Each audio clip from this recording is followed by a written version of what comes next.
Welcome to Ridgewood Talks. Through this podcast, we will be introducing you to some of the leaders and legends in our village. We'll keep you updated about fascinating local events. We'll dig into the town's hot topics and so much more. For now, be kind, do good, and enjoy this episode. Here we go. Hey, Jordan, I'm super excited. Today, our lineup, we have three very distinguished leaders on our program today, and I can't wait to introduce them to you. But really, we're talking to some of the main powerhouse folks in the town who are really driving a lot of the change, a lot of the impact. And, I'm super excited about some of the things that they've done. And I think this is a great opportunity to hear some more from their perspective. All right, so here we go. We're going to start off today and interview the leaders of some very important institutions in our community. We're going to start with Keith Kazmark, who is the village manager, and we're going to go to Mark Schwartz, who is the superintendent of Ridgewood Public Schools, and then we're going to talk to Chief Lyons, who is leading the Ridgewood Police Department. So thank you, gentlemen, so much for being here. Just to start off, I'd like each of you, I'm going to start with you, Chenzo. What were some of the biggest surprises for you and some of the challenges in your first year? Well, I was pretty lucky that the former Chief Luthke, kind of introduced me to what it was going to be like prior to becoming chief. So that was actually a very big heads up that I had. Obviously, you never really know what's going to happen until you step into the role, but she did do a fantastic job in kind of preparing me for what was expected. There were a lot of things that needed to change, not just because of what was happening, but because of all the changes that are happening in society. Right now, we have police licensing, which is brand new. This is the first year for it. New Jersey's actually probably top tier at actually providing training and guidance for all the officers. A lot of states don't do that. We have a very rigid set of attorney general guidelines and statutes that kind of guide our police officers to do the right thing. So we've always been kind of doing this. Licensing now is just giving us a way to track it and kind of prove that we've been doing it, even though we have for many, many years. So this is a brand new world for us.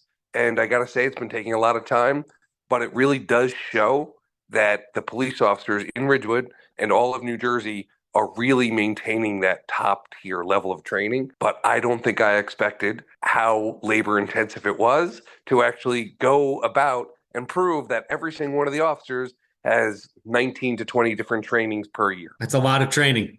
And that might actually be on the low end. I'm just estimating there. But I mean, between, we do quarterly firearms for certain firearms. We also do biannual firearms, we do domestic violence, we do de-escalation training, we do critical incident training. I can keep going on and on and on with CPR, EMT, but you don't realize how well trained New Jersey police officers are. I know a lot of people don't like it, but I like the licensing. It's giving us a format to show all the training that we did to an outside agency, which we've always been doing this. It's not a heavy lift. It's not like they're saying now you have to do all this extra training. We've been doing it. Now we're just documenting it differently and actually getting to show what we do. And I apologize again for everybody who hears me. I'm a little bit under the weather. That's why I sound like this. First of all, I want to just say that it brings me a lot of comfort to know that they're getting so much training. But I'm wondering, in terms of a time perspective and cost perspective, what does that look like for the department? So the training is extremely labor intensive, and it does cost a lot. We try to do as much training as we can while officers are on patrol. But it's not always possible. And they do have to come in at other times. And I mean, a lot of times what happens is the state mandates training, but they don't always provide the funding for such training. And it's left to the departments and to the village to basically come up with how we're going to fund all of this mandatory training. And like I said, I'm a big proponent of the training. I think it is necessary. It's just, it would be nice if the state or the federal government came up with some ways to alleviate the financial burden it places on the village.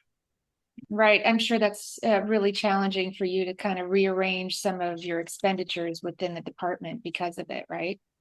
Well, it's a very challenging thing to do. And this year there's a certain amount of training, and next year it'll be going up, and the year after it'll be going up. So it is one of those that when you do try to figure out how to do it and get it kind of done as let's say cost friendly as possible, it changes. And then, and like I said, the trainings are fantastic and they're definitely required and needed. But, to say that every officer under your command has to be trained in 16 hours of active shooter, I agree with that. But 16 hours of active shooter means they're not on the road for 16 hours. Right. And we have to bring them in at other times and find locations, which the school board has been phenomenal about, giving us access to use locations that, we can actually utilize and get familiar with. God forbid we should need them. Yeah, and this is great that all three of you work collaboratively. And again, that brings residents a lot of comfort to know that all of you are on the same page, rowing in the same direction. I just want to mention some of the things that I learned about you is that, well, first of all, I know that you have a proactive approach to your leadership. Some of the things that I've really been excited to learn about that you've done is that your, main focus again is community safety. And there's this specialty training for officers when it comes to dealing with individuals with special needs, such as autism. And you're really showing a commitment to inclusivity and, again, modern policing methods. Would you like to expound on that? Sure. Yeah, we've been lucky enough to be able to partner with a couple of different foundations that are all local that have given our officers extremely great training into dealing with individuals who are on the spectrum. And we're actually not done. We have another program coming up called Pull Over Properly that we'll be doing in the Graydon parking lot. And basically, that's just to kind of have people who are on the spectrum get a little bit better understanding of what it means to pull over and how you should act with the police officers. But also, it shows the police officers how different people might react so that it might not always be threatening. It might not always be dangerous. It might just be a misunderstanding, and that we have to be ready and able to understand that every person we deal with has a different set of capabilities. And that set of capabilities is how we should respond to them.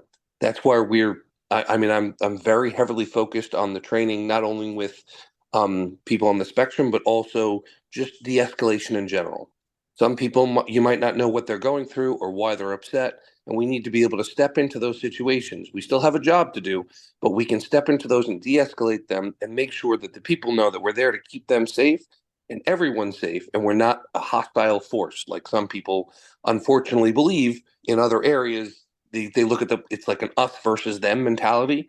And I really want to do everything in my power, and I know everybody else on this call does, to kind of break down those walls and realize it's not us versus them. We are part of you and you are part of us. We are just all part of this community, and we're very lucky to be part of this community. And we want to make sure that we take steps to make sure everybody interacts with police and anyone else they meet properly and understands that everybody has different challenges that they go through day to day. Yeah, I'm really happy to learn that because, I think that, again, unfortunately, some police departments do get kind of a bad rap. And I love that you're doing this. You're showing compassion toward these individuals. The one thing somebody mentioned to me from the Voorhees Transportation Department over at Rutgers, they're really concerned too that you approach these people as pedestrians and cyclists too. Is there some kind of training for them in that way? So a lot of the training we do for pedestrians and cyclists is actually at the schools. So right now we had a school resource officer program, and we've kind of transitioned that to have retired police officers, who have retired with excellent records, and they're coming into the schools. We have 3 of them coming into the schools, so that it can kind of be that liaison between the police department and the schools and provide security. So when people need an officer, there is one on site immediately. And I'll let Superintendent Schwartz speak to that a little bit more. But this was one of my primary goals to get started because I believe very, very strongly in this the safety of the students, and anything we can do to have more police presence in the schools is a big positive to me. But it's also the right police presence. It's not having a officer who doesn't know how to talk to people, who's not sociable. It's having somebody that the kids can look at and be like, oh, that's Officer Bob. That's Officer Tom. Right. We like him. We know him. If we have a problem, we will go right to him. And that's the goal. Okay, so I just want to circle back just a little bit to that special needs program.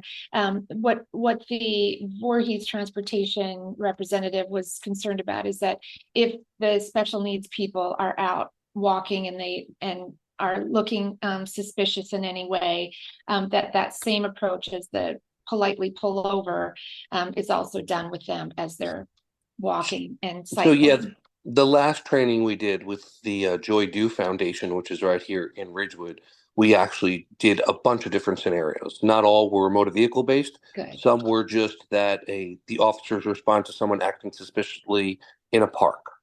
And how would you approach them, and what makes it suspicious, and what makes it possibly that the person is on the spectrum or having a different type of mental difficulty.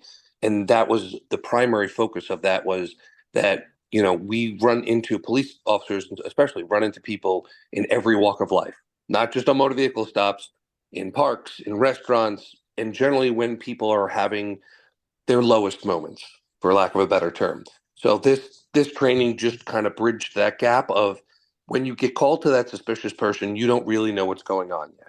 Make sure you use all these tools, and they gave us little toolkits on how to identify certain behaviors and things like that. And we're moving forward with that type of training. The New Jersey in general has a lot of that training online.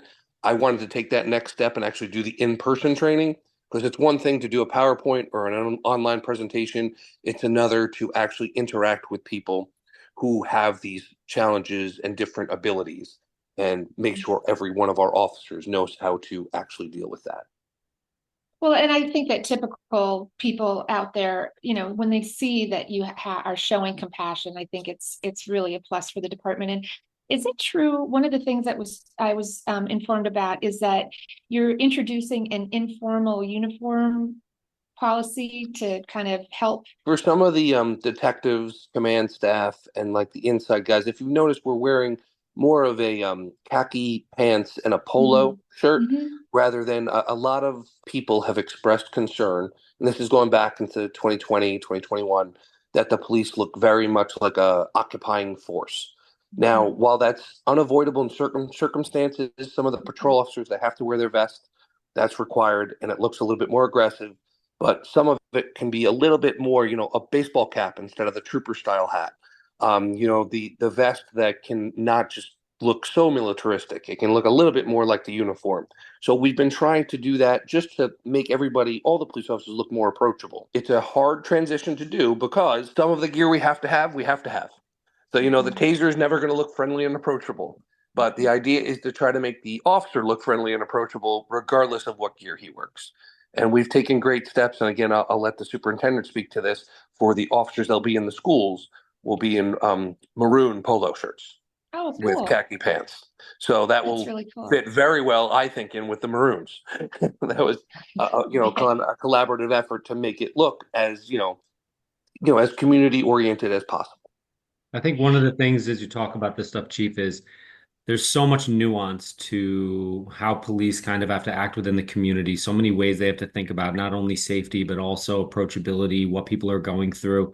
I wish everyone kind of came at things with that kind of compassion of not getting angry with people, but instead saying maybe they're having a bad day and just let it go. But I think a lot of the things you're talking about are probably, for a lot of our listeners, they don't always put themselves in the police officer's shoes and kind of see how many different situations you guys might be juggling and how many different trainings you're kind of going through your Rolodex with as you're approaching a situation. So I think it's very helpful to hear that perspective. Well, thank you. And in all honesty, I would like to bring up with something that a lot of people I don't think realize, and it's very important to realize, is sometimes the officers are either having a bad day, or maybe they're not having a bad day. They are human. I always like to remember. People forget that sometimes, that they're like, he's got to be professional. Yes, he does, and we will hold him to a very high standard here in Ridgewood. That being said, you don't know what call he was just on or she was just on. Our officers go on some very traumatic calls, and they may be leaving a traumatic call, and I won't go into them, but you can imagine some of them. And they're leaving the traumatic call to come to this next call. And while that next call is very important to the resident and to the village, you have to understand that the officer might actually be experiencing an emotional, I don't know, call it adrenaline dump or call it whatever it is. If they were just doing CPR on someone, and now they're here for a property line dispute, and it's a very hard thing to change your body from this to that. And I just always want people to understand that we hold our officers to a very, very high standard, and we expect them to be professional at all times. But you do have to understand that sometimes they are leaving something that is, critical incident, and they're coming to something else. So it might take them a little time to adjust. And I'm not giving them the excuse that they're allowed to act wrong or anything like that. I'm just letting people know that sometimes you have no idea that they just left a very bad car accident where people may not make it. And then they're coming to a call and they have to kind of just readjust. And like you said, go through this Rolodex of training of, okay, now I have to figure out what's going on. It's no longer this, or it's no longer an arrest where somebody was just being very aggressive and fighting with me. Now it's just someone who needs my help. And it's a very difficult profession. And I think it's good that, like I said this, I think I've said it overboard today, but it's good that we do all these trainings because it's very difficult to shift gears from life-saving to arrest to just community engagement and helping people, find where they need to go. Well, I'm going to shift gears here a little bit, and I'm going to just say, as a pedestrian safety advocate, I am tickled pink that the AAA has awarded the department the Silver Award. Is it called Operation Bright Light Initiative? And it's something to do with the lighting at intersections that help that. Yeah, so our Lieutenant Jay Chuck, was actually, and it's a relatively prestigious award. He was issued the Safety Superstar, I might get the name wrong, but Safety Superstar Award for that initiative. He basically found lights that were not operating properly, or just intersections in general that were underlit.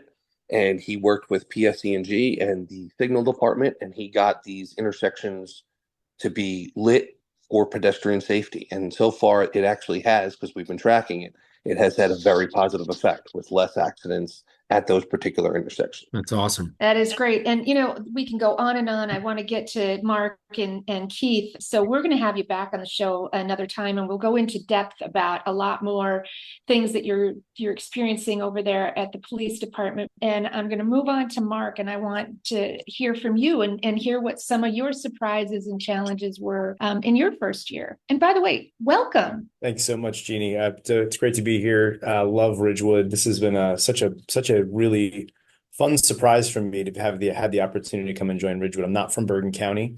I've grew up in Sussex County. I've lived there most of my life, and I worked in Morris County for pretty much my entire career. Before I came to Ridgewood, I was in Madison Public Schools, which is a very similar community to Ridgewood, but smaller. But still similar levels of engagement from the public, plenty of concern around just how well the schools are doing and the students are doing. And so coming to Ridgewood was in many ways very familiar, except for the fact that I don't really know the history. I didn't really know much about the history of the town. But I was really pleased to have the opportunity to come. My interview process with the board and learning about the community was a great process. I think everyone I engaged with really welcomed me with good faith, and I've really been blessed. It's been a great experience. Things I didn't expect field flooding to be something on my radar. Yeah. So I think we talk about that plenty for now, but I mean, we're certainly doing what we can. We can't control Mother Nature, but we're trying to work within the things that we can control.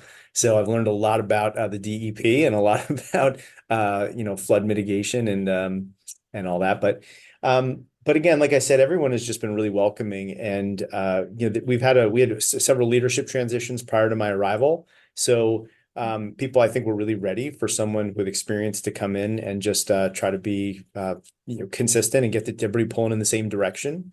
And I think we did that well this year. The board was very supportive and really open to the kind of things that I felt were important for a district and a board of ed to do. And it's been important to me too to try to work within what's normal to them. And I think we worked really well together this year. We have you probably know, we have amazing faculty. We have great school leaders. So it was, once we just got people pulling in the same direction, I think things really started to come together very quickly. So we still have more work to do. I think this is really like kind of a year of reestablishing. I was meeting my team this morning.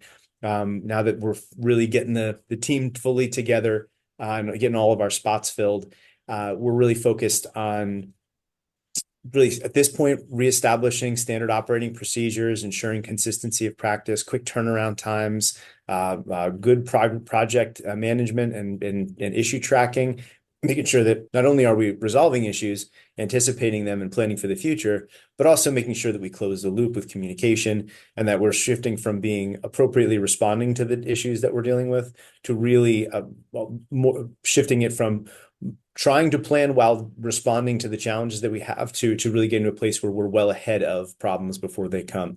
It's going to be a multi-year process, but one of the things that we're working on this year that I'm just so excited about, and we've gotten a lot of really great turnout, I'm really grateful for, is a new strategic planning exercise.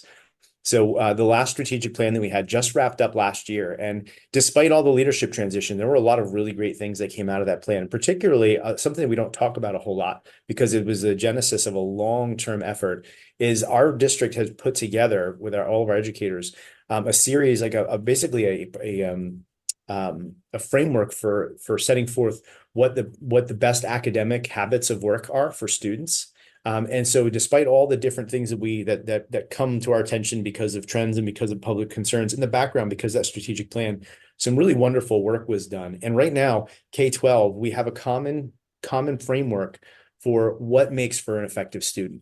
And when we talk about maintaining the tradition of excellence, excellence is not an accident, right? Excellence is something that you pursue. It's something that we aspire towards. I don't know if you ever really fully achieve excellence. Maybe only in retrospect, when you've really done the best you could say you've achieved excellence. But to do that, you have to know that it's really, in my mind, excellence and the pursuit of excellence is more about right effort and being skillful about how you do things, right? So it's not always working harder. Yes, we need to be resilient. We need to be able to work hard and grind. Like, that's an important thing. But ultimately, working smarter is more important than working harder. And so we want a good work ethic, but we also want our kids to be strategic, right? And there are reasons why kids who are thriving. And that's regardless of a person's cognitive ability. It's regardless of a person's background, right? No matter where you are, no matter what your strengths and your limitations may be, we all have the ability to find a state where we can thrive. And there's a formula for that. And I think that they've done a really fantastic job of really distilling down the attributes of a student who's thriving in school. So that's something that we haven't even gone real public with that yet, but we're integrating it into all the work that we do. And that was a function of the last strategic plan. So for me, the strategic planning process is about community engagement. It's about making sure that, like, some of the big projects that people care about or big picture topics are included, right? But it's more about setting a vision at a moment in time that is well informed and is taking us in a direction that is well thought out and is reasonable and has buy-in. So that way we can we can become resilient as a district, right? We can sustain change. We can work through challenges, because if there are agreed upon goals and there's an agreed upon strategic action plan to get to those goals, and as long as we just keep chipping away at that, we just remain undeterred, then we can weather a lot. I mean, the last plan went through COVID. I mean, how much more of a disruption can you get? And it still produced results. So I'm really excited to have this. We've had great turnout from folks. And we're moving from the data collection phase into now crunching all those numbers and starting to build a vision from those numbers. And so we'll have another round of reporting how that first round went coming up soon in a few months. And of course, I'd be remiss if I didn't share that if anybody is listening, if you have not watched the State of the Schools address, which we did at the end of the year last year, we really wanted to create a picture of how we're doing as a school district, because people have different experiences. And so sometimes there can be some disagreement because people are just arguing from different sets of experiences, right? So one person might have had a negative experience for whatever reason. That's their reality, right? That's 100% of their experience. Whereas another family might have had a wonderful experience, and neither side is wrong, right? Both experiences can be correct. But what we want to do is we want to try to be able to explain the kinds of trends of what we see, of where we're really strong and where we have areas to improve. And so effectively what we've realized is that generally speaking, we have just a tremendously talented group of educators who are here because we have a tremendously supportive and engaged community. And because of those things together, we generally experience a lot of great stuff across the school district.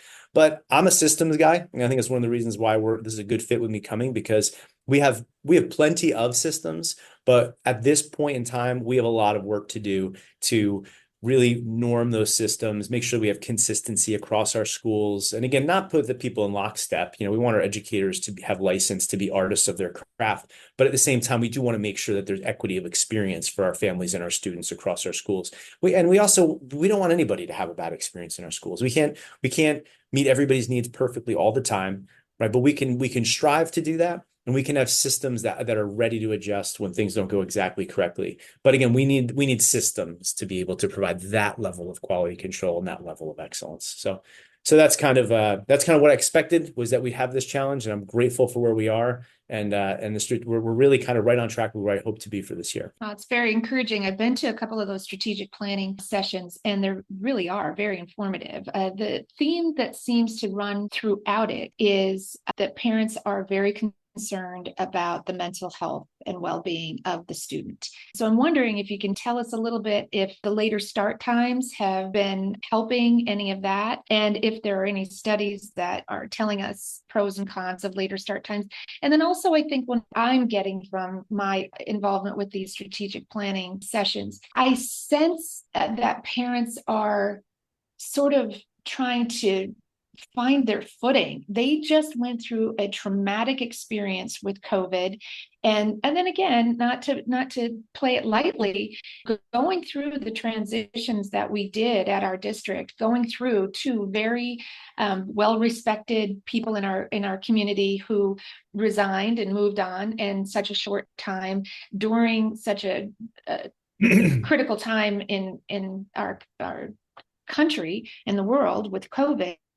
I think parents are really having a hard time just sort of feeling solid in where they're going. So I'm wondering if there isn't some way for the district, instead of, building new curriculum to help students cope with their mental health issues, but then to work collaboratively once again with parents to build sort of maybe some parenting support and some parenting training, for lack of a better word, to really help us get through this hump of the effects of COVID. Sure. So you said a lot there. So I'm going to do sorry. Okay. So you touched on a lot of different topics with what you shared, but really the overarching takeaway is a concern for students being well, right? And not just being well for the sake of not being sick, but we also want them to be well because we want them to be the best versions of themselves that they can be. We want them to experience the joy of, as I said before, like thriving, right? So, we touched on later start time. We're working to measure and later start time, but I think it's going to take a little bit of time. You kind of have to go through a few cycles. We know that we sacrificed a little bit of instructional time, which I generally am a little bit concerned about. But at the same time, studies do seem to indicate that when students have more time to sleep, but when school starts later, they use the time to sleep. I'm not going to challenge that research when we have our own little kind of micro study going on here. So we'll kind of treat this like an action research project. And we will, of course, want to see trends being positive with our high school and with a variety of metrics in high school.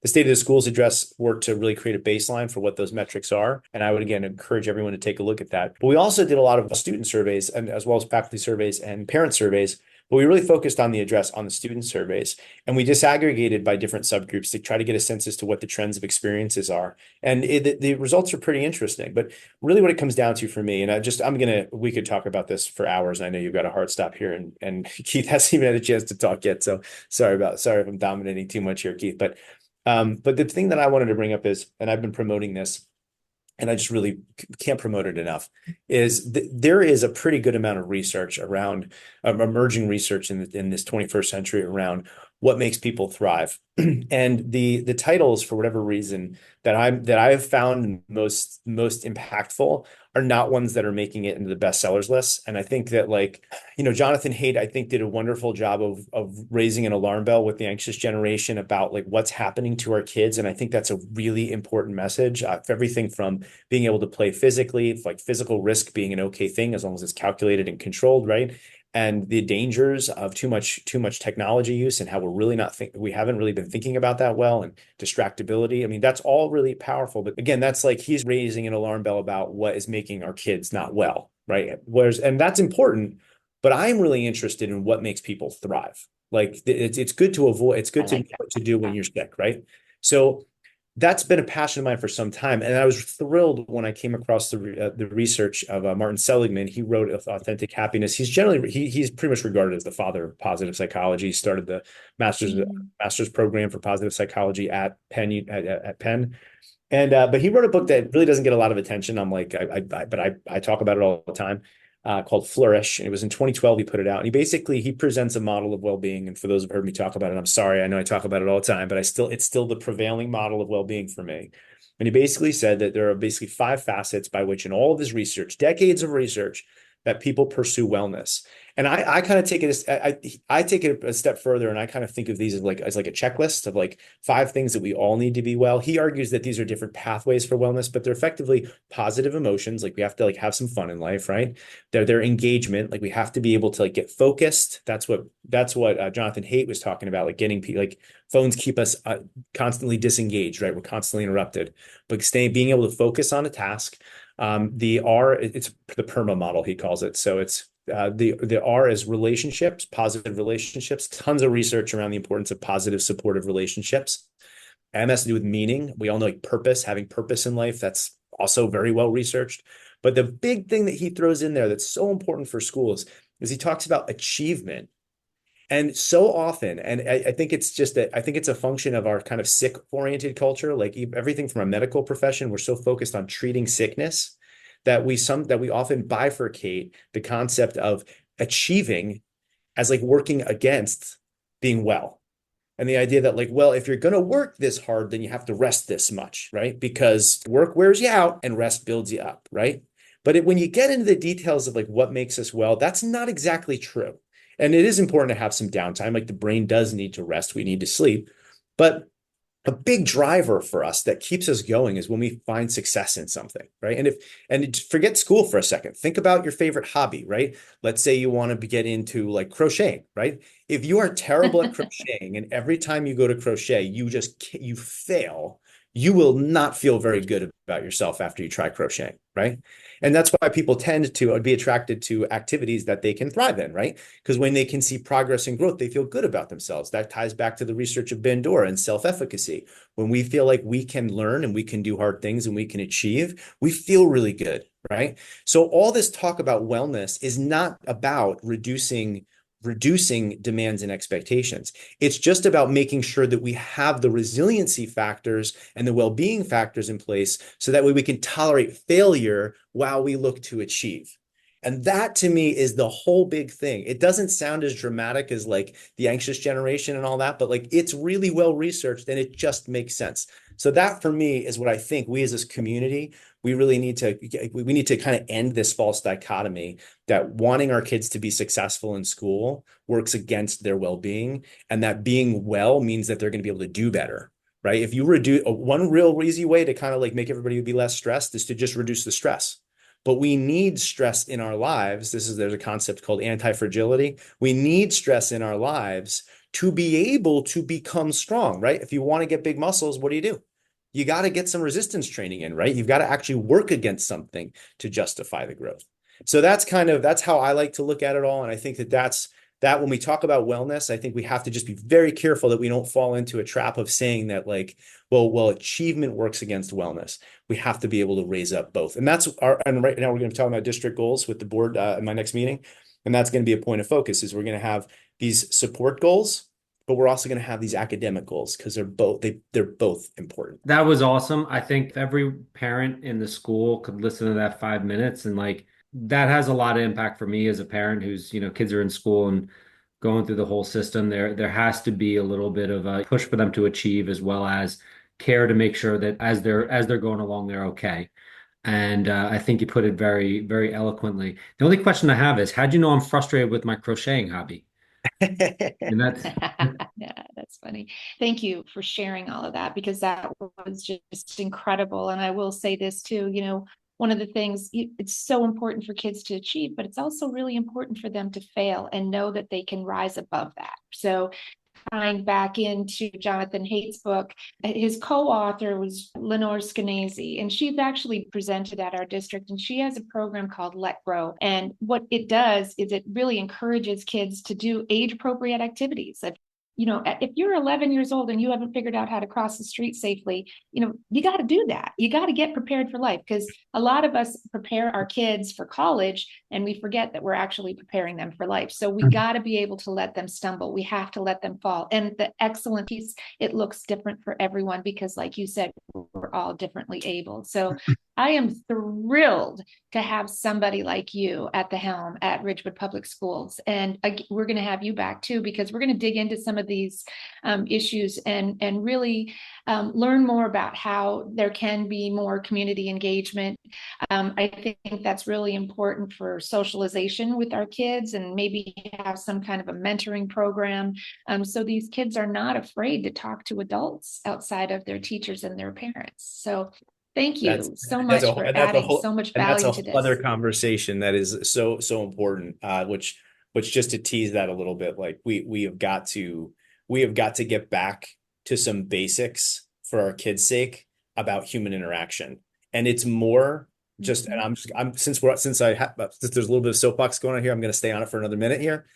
There is more. Go. There is more. This is not just school. There is more to parenting your kids than just having them not do bad things, right? You're like, it is proper for you to have expectations for your child when they meet an adult, to look them in the eye and extend their hand and say, hello, it's nice to meet you, and introduce themselves.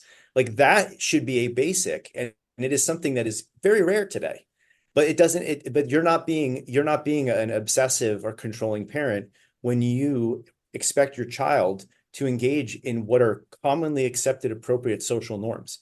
And if you don't want to touch hands, shake hands, that's okay. We were in a post-COVID world. We don't have to shake hands, right? You can also just look someone in the eye, smile at them, and introduce yourselves, right? You can give a little wave. Kids also need to learn that they should be polite, right? It's not enough to not be mean. This is another thing with sometimes we're in this anti-bullying culture. Like, well, if it's not bullying, then it's okay. But there's a whole other standard beyond something being not bullying that needs to be reached for. And that is actually being a polite and caring person and looking out for people. I think we're ready. I think that's what we need. I think that's what we're suffering with society right now is our standards. We've dropped in order to kind of accommodate the difficulty we've all gone through, we've dropped our standards way too low.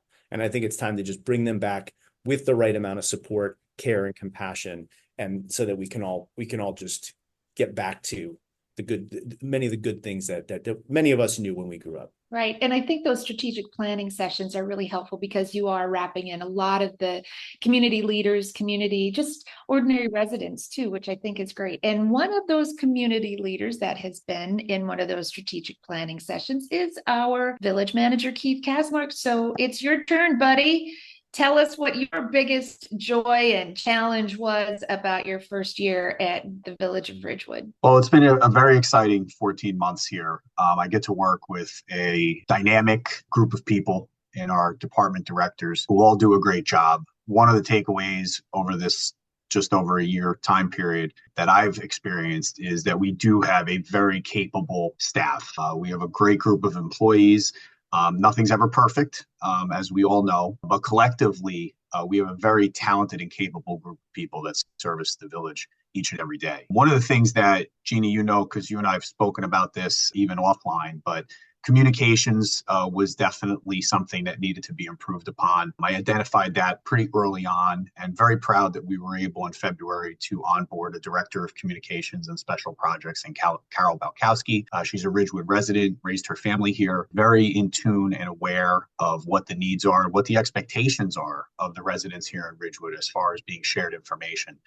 So we've started a weekly e-news to over 7,500 email subscribers in the village, trying to get good, accurate information out to the public so they know what's happening here in Ridgewood. We've also experienced a boil water emergency, which clearly identified that we needed to do some more work in the space of beefing up our reverse 911 system. So I've directed all the village departments to call all of their contact data that they have in their respective systems that we are now in the process of migrating over to our reverse 911 system. So this way, when there is a bona fide true emergency in the village and we have to get information out in real time to our residents, we will have as many points of contact for each household in the village. I will tell you, I was shocked to learn, given the statistics of how many people have not signed up for these reverse 911. It was surprising to me. You know, we were experiencing this boil water emergency that was directed by the DEP on Saturday morning of last weekend. And I was confident that what we had in the reverse 911 system, which I had not been shared the data, but it's been used in the past, somewhat effective, especially during the flood emergencies that Mark referenced earlier. But there we're dealing with geographic locations near the Saddle River and the Hohokus Brook generally. But as the day wore on, we quickly came to realize that we didn't have the penetration levels of being able to make contact with people that we wanted to. So we're correcting that. And early next week, we're going to have a reverse 911 call that's going to go out to everyone that is now in the system, everyone's contact data that's been migrated over. We're going to let them know that they're now in our emergency alert system. And if for some reason, like they've moved out of the village or they're simply not interested in getting any notifications, they'll have the option to go on the website to our homepage for the village and unsubscribe. Keith, I know one of the things that you have been very much praised about is the increase in communication and just how actively you're kind of getting the message and the voice out to some of the residents. Tell us a little bit about, the spawn of that, because I know you've got some experience in some other towns and just kind of what success you've seen in other places and then how it's worked in Ridgewood and what differences you maybe see or similarities, how does this formula working in general, and how's it working in particular in Ridgewood? And Jordan, I believe that government sometimes gets complacent. Government has a tendency to cycle redundancy, right? You do the same thing year after year. Sometimes we have to look at how we break out of our comfort zone when it comes to communicating and contacting the public.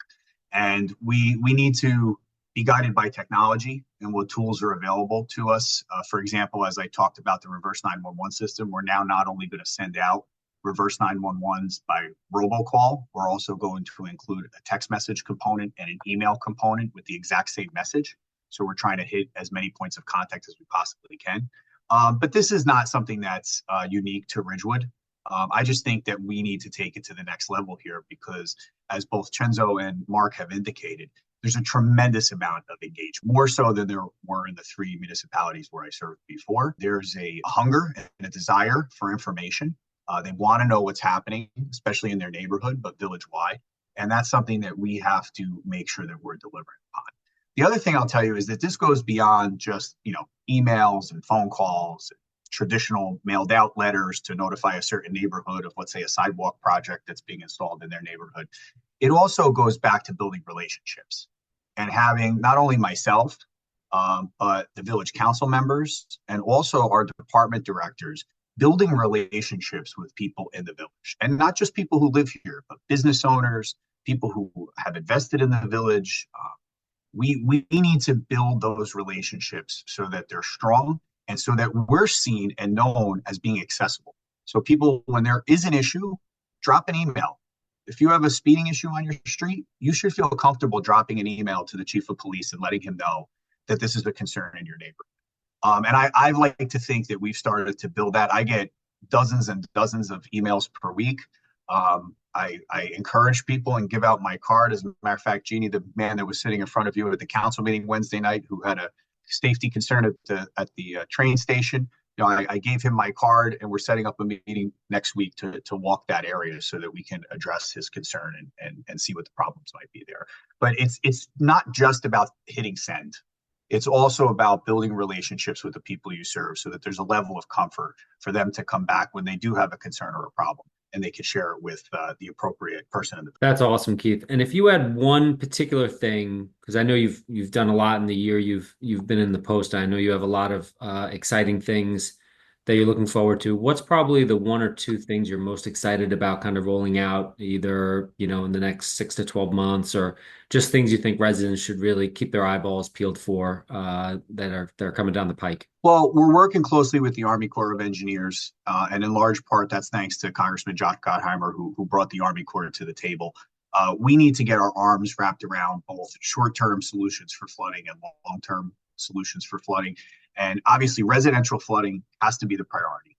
We have to protect folks' homes, their life, their property. This is where their kids go to sleep at night.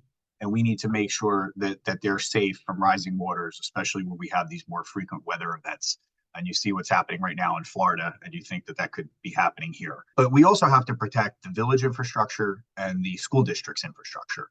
And we are partnering with Mark and the team at the Ridgewood Public Schools in talking through what these solutions look like when it comes to flooding. We're talking about right now a project between Warren and Marshall over in the area by Stevens Field.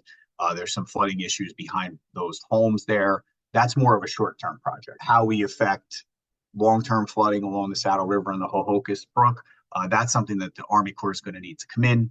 They're going to need to study, design solutions, make sure that those solutions are acceptable by not only the village, but the county as well, because they have some overpasses along the Hohokus Brook especially, and make a determination as to how we're going to move forward with some long-term planning. That would also require state and federal funding to support the efforts to come up with a long-term solution. In addition to that, I'm very excited that we're also planting another 230 approximately trees in the village in October. Obviously, the tree canopy is something that is exceptionally important to the residents in Ridgewood.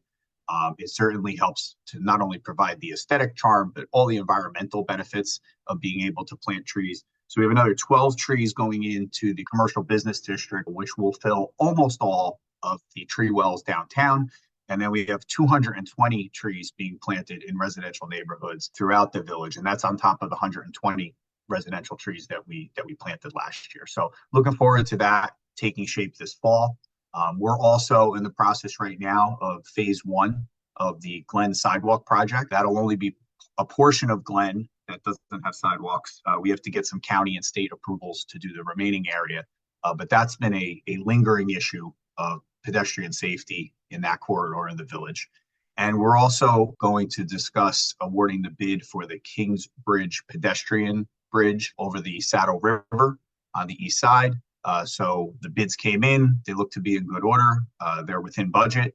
We will be able to award that contract. What's fascinating about that project is there were 2 options in the bid specification. One was to actually pick up the bridge, take it away, have it fixed by the contractor, and then brought back and reinstalled. The other option was to fix it on site. It was about a $200,000 separation between the removal, fix, and return versus the on-site repairs. We're going with the removal and return option. Again, $200,000 less than the other. And we're hopeful that we're going to be able to get that project going this fall so that we can resume access between Kingsbridge Lane and East Saddle River Road over there in that section of Ridgewood. That's great. I do think that we should just highlight real quick. And I think, for those residents who aren't impacted by flooding, it's going to get worse if we don't address it. And that's a huge lift and that's a huge value, even if it's not affecting you now. It's good that we're addressing it now, because if we didn't, it might be affecting you later if it's not affecting you now. It's a problem that's getting worse and the flood zones are spreading. So I'm really glad, Keith, that you guys are working hard on that. All you have to do is look at the FEMA maps and how they are revised every few years, and you can see exactly how the areas that are susceptible to flooding are expanding throughout this area of New Jersey. Yeah, we actually had an episode, I want to say, Jeannie, it was about a year and a half ago that we had Diane from the planning board on talking about flooding and the flood zones and some of the issues and how they're escalating. If you're curious about this topic, go on back about a year and a half, look for when Jeannie and I spoke to Diane from the planning board, and you can learn all about that, and and you're not going to sleep as well that night, but it's at least we're addressing it. I said the one thing that I do speak to the department directors and the entire staff about often is that while we have a lot to celebrate, our budget, our fiscal house is in order. We've seen the AAA bond rating upheld by Standard & Poor's. We had a budget increase that was significantly below the rate of inflation. Working on a lot of these public works projects, these infrastructure projects throughout the village. By 2026, PFAS will be a thing of the past, and our water will down to undetectable levels. Those are all things to celebrate, but we also have challenges. And flooding is just one of those challenges. The Shedler property is another challenge. We have soil testing that we have to deal with there, and remediation that's going to need to be undertaken at that property. We don't shy away from these challenging issues. We talk about them just as much as we talk about the things that we get to celebrate. And we're going to work through those things. And Chief Lyons saying one of the things he didn't discuss was police recruitment. It's a huge challenge to try to attract new police officers, which is incredible to me, because when I started my career full time back in 2007, we had lines out to police station for people wanting to learn how to take the civil service test so that they could become police officers. And now, because of the challenges that go along with that type of law enforcement career, it's become a challenge. So we are ready to tackle these things head on. I think the village council is committed to moving forward and attacking some of these issues that have lingered for a while.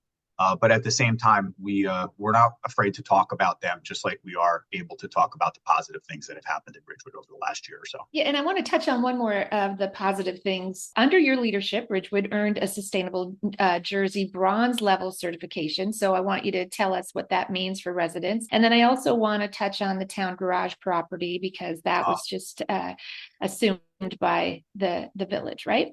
Yes, absolutely. So Sustainable New Jersey is a state program that essentially has a point collection system, or a system where you earn points based on the different sustainability efforts you take on in your municipality. So from moving to a fleet that includes electric vehicles, flood mitigation, all the different things that we do, the energy audit program that we undertook a few years ago to make sure that we were being energy efficient in our municipal facilities.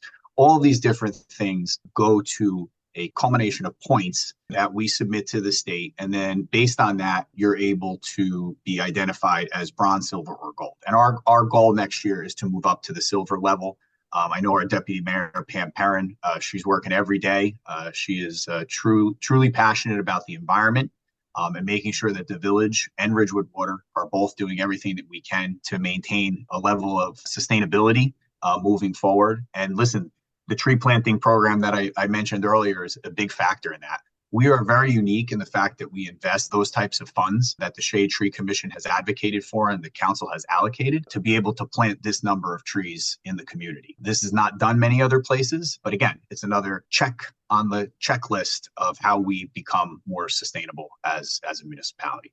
Town Garage, very proud of the work that we've been able to do in that space. Obviously, the Town Garage has been an eyesore on Franklin Avenue for a very long time.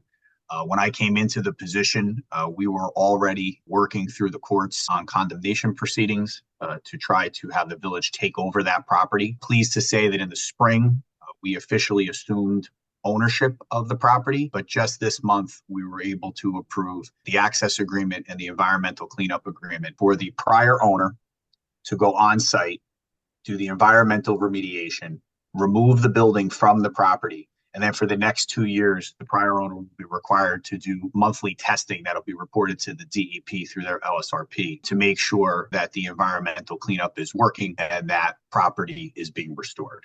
So Friday, October 4th, they will actually be on site starting the remediation process. So that's sort of our kickoff day. We have to remove the great big concrete blocks from the property so that the remediation folks can access the town garage area. And we'll be well underway to have that removed, hopefully within the next 30 to 45 days.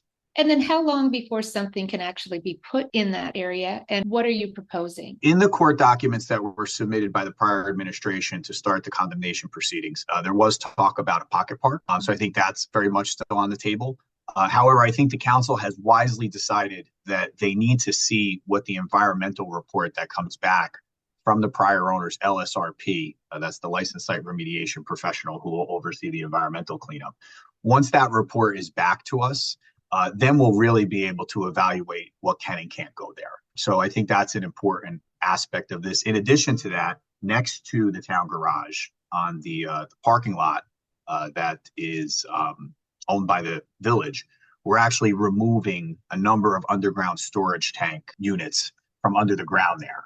We're working with the DEP closely on that as well. So both of those sites, the village responsibility on the parking lot area and the prior owner's responsibility at the town garage, those will be done essentially parallel to one another, and we'll have that whole corner cleaned up in short order. And then the village can decide how to move forward once we get these environmental report back, and we can make an educated decision. Well, I was going to say earlier, one of the themes that is running through all three of these interviews is the power of communication. I mean, I can't thank the three of you enough for being open to hearing from the public, making yourself accessible, and working collaboratively with everyone in the community, with business owners and residents alike, to make your organizations a better place for everyone. I can't stress enough how grateful I am, again, about the communication aspect. So for any of you who are interested in reaching out to these leaders, you welcome it and you want to hear their feedback. And now you have easy access to do that. Back in the day when I first moved here, we didn't have any of that. We had a local newspaper where we got all of our information, and we don't have that anymore. We have social media and blogs and things like that where we get, half truths maybe, and maybe it's not intentional. It's just that nothing is better than coming from the source's mouth and getting information firsthand. So I want to applaud all of you for making yourselves available for the community, and really congratulations for a fantastic first year. You've really impressed the community, and I wish you all the luck for all the endeavors that you are looking forward to achieving in the future. And by God, you're all three coming back to talk to us. And anytime you have an issue that you want to discuss in length, know that you're welcome here. Thank you very much. Thank you, Jeannie. Anytime. Appreciate having you guys. And thank you, Keith. And thank you, Chief. You guys are great to work with. Appreciate you guys. Awesome. Have a great day, guys. Bye, Thank guys. you.